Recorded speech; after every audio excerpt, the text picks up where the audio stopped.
Hello, this is Jeremy Mitchell, and we are back for another episode of Libertarian Censored podcast, going over all the posts on Libertarian Censored subreddit. Let's get right into it. So first we have JD Vance, and now we just don't talk about it, and that's post from Donald King, and that's cross post from the Age Like Milk subreddit, and that's a tweet from JD Vance from September 4th, 2021. Remember when we learned that our wealthiest and most powerful people were connected to a guy who ran a literal child sex trafficking ring, and then the guy died mysteriously in a jail, and now we just don't talk about it. And yeah, that just goes to show you how, the Republicans were saying, oh, we're going to expose the Epstein files during pretty much Biden's entire tenure, but then they actually took power and nothing, and then they didn't expose them either. They said, oh, Epstein really did kill himself, and he didn't have a client list, just like the Democrats said. And, that just goes to show you, they're both in the pocket of the elites and Mossad, which was the Israeli agency that Epstein probably worked for, and that's why you can always, they always say vote for us, or if the other party wins, the country is going to end. But they're both two sides of the same coin, pretty much. They'll both sell you out like there's no tomorrow, and try. I remember Trump saying, "Oh, no more aid to Ukraine," but now they're saying we need to aid Ukraine, and that just goes to show you, that they'll go back on all their promises to just be the same deep state that the other branch of the Uniparty is, and that's my thoughts on that issue. And we have best pro firearm video out there, I guarantee it. Government control doesn't equal safety, and that's post from Ragnar OKXG, and that's crossbow to the Wait That's Interesting subreddit, which seems to have since been banned. And yeah, personally, I agree with that. Just because the government control doesn't mean safety.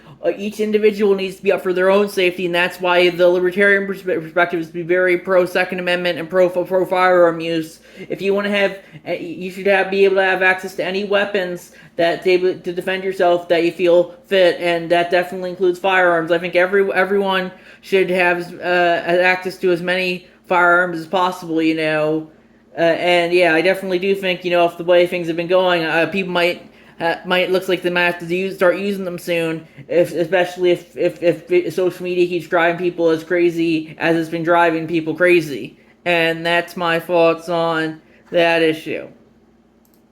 And then we have Pentagon provided $2.4 trillion to private arms firms to fund war and weapons, reports finds from TheGuardian.com, posted by Ninja Lover, and they added a new study of Defense Department spending previewed exclusively on The Guardian shows that most of the Pentagon's discretionary spending from 2020 to 2024 has gone to outside military contractors, providing a $2.4 trillion boon in public funds to private firms, to which was described as continuing and massive transfer of wealth from taxpayers to fund war and weapons manufacturing.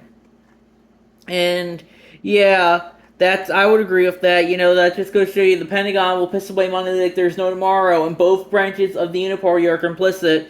The years cited, 2020, 2024, are usually, the Democrats are usually seeing as being less friendly to military spending than the Republicans, but they were still spending like there was no tomorrow during Biden's entire tenure, and now they're spending like there's no tomorrow during Trump's entire tenure, and that's why, you gotta, you hopefully can rein him in sometime, but it doesn't look too likely, especially since the military-industrial complex is one of the most powerful lobbies in a city that's chock full of them. That city being Washington D.C. And you also have to remember that, of course, they love throwing all their weapons to Ukraine and Israel, and people might say, oh, Ukraine and Israel have the right to defend themselves.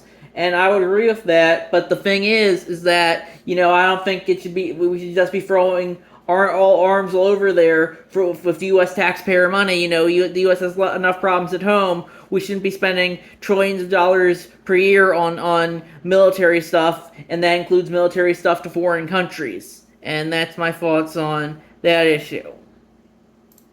Then we have Trump says he's looking into federal takeover of New York City and Washington, D.C., posted by CH4Locks, and that's a cross post from the Trump Virus subreddit, and that looks like a video of him saying that. I guess, I don't really care, because, Trump says a lot of bullshit that he doesn't plan on acting on. He just says it to rile people up, and, if you keep taking the bait after a decade of this, it's like, fool me once, shame on you. Fool me twice, shame on me. Fool me 1,000 times, and maybe you deserve to be fooled.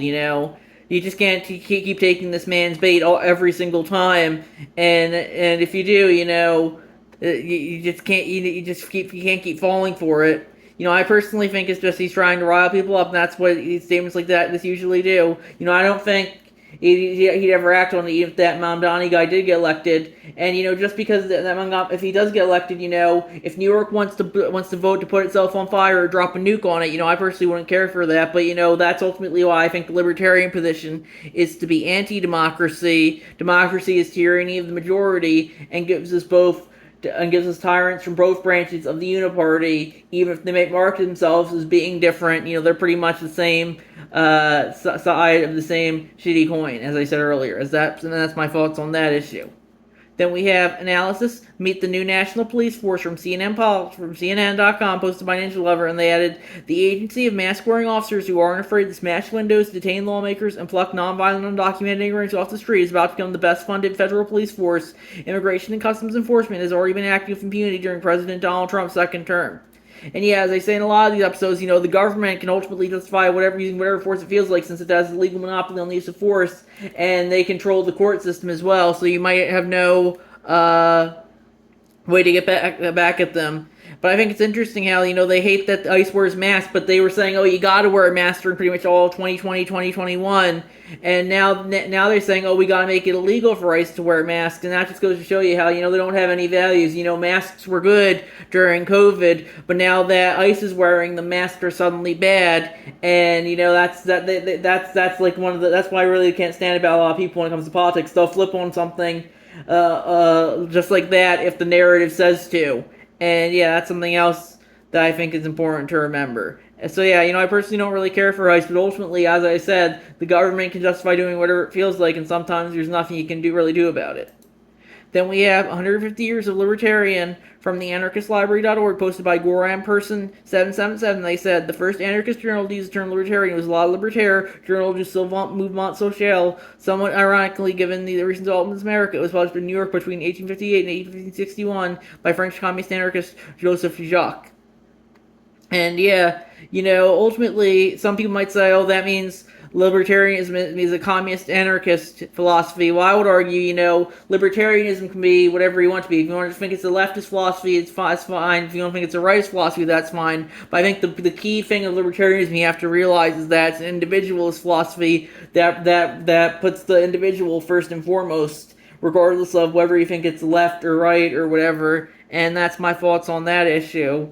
And ultimately, I think a lot of libertarianism, you could argue, goes back to thousands of years, not just 150 years. Ultimately, the term libertarian didn't arise to around 150 years ago, but ultimately, I think the philosophy itself could be argued to be far older, and that's my thoughts on that issue.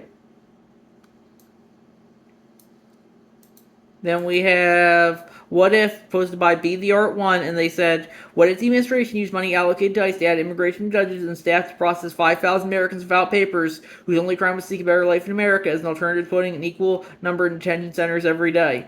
And I guess you could make that argument, but if they want to justify using ICE instead of immigration judges and staff, that's on them. Personally, I think ICE is a bit more realistic because, as I said, ultimately the government's legitimacy comes from its monopoly on the legal use of force, and that's what ICE does. Judges and staff, that's not using force as much, and that's ultimately not because the government legitimacy. Because the government legitimacy is its monopoly on the use of force, and that's how they exercise it with stuff like ICE rather than judges or staff. And that's my thoughts on that issue. Then we have NH man denied re-entry to U.S. after family trip to Canada from NBCBoston.com, posted by CH4Locks. And it just goes to show you the government can, if they want tight border control security and to stop anyone from coming in that they don't want to, that's on them. I personally think, I don't really care too much for borders. I think they go against free travel, and I think that's very much the libertarian position. But with that being said, if a government or a voluntary collective does want to enforce a border, then they have the ability and they have the ability to do so, then they should be able to, I think, and that's my thoughts on that issue. And I think we're gonna wrap it up there. I'll see you guys in the next episode. Bye.